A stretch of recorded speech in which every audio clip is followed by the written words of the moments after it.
it's Andy Lockwood. Here is another tip on fall college to-dos. So I want to talk to you about a couple things that a lot of high school seniors right now, class of 2014, are grappling with. That's the essay and the applications. And the third thing is really school selection. So let's talk about the essay first. Biggest mistake far and away that kids make on the essay is, drumroll, being boring. You know, the essay is really not a place for you to brag about yourself or your accomplishments or talk about your extracurricular activities. That was, by the way, that was on last year's Common Application. That's not what you do on an essay, because a lot of that stuff is listed in other places on your college applications. So you don't need to just go over over ground that's already been well trodden. The essay really has one purpose, and that is to be interesting. You should demonstrate to the admissions officers, to the people reading your applications, that you're interesting, that you're not the typical kid, because chances are you're going to have virtually the same grades and scores as thousands of other kids applying, for the schools that you're looking at. So you need to figure out a way to stand out. You don't have to have cured cancer. You don't have to have lived in some unpronounceable country for 7 years while you built mud huts made out of mud or whatever. But you do have to demonstrate maybe you think a little differently, maybe you had a little experience. Just be interesting. Okay. Mistake number 2. When you are doing the application and listing your extracurriculars, those also have to show that you're an interesting kid.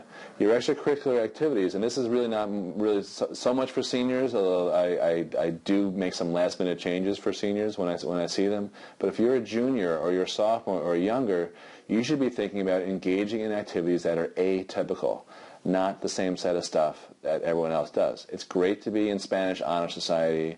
It's great to be in some kind of service club or to give out soup to the homeless or whatever.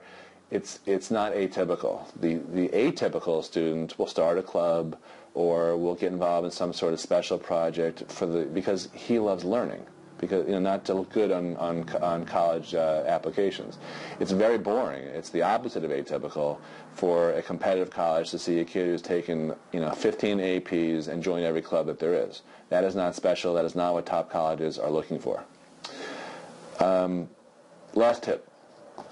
I see a lot of kids applying to the same set of schools that all of their peers apply to, the same 30 schools. So again, along the same lines of do not do the same thing everyone else does, you'd be very well served to expand your list of schools beyond the schools on the rear window stickers of all the cars in your neighborhood. You'll do better by following your own path, not by doing the same exact thing as everyone else. If you do the same as everyone else, you'll get average results. Don't submit the same applications. Avoid application incest.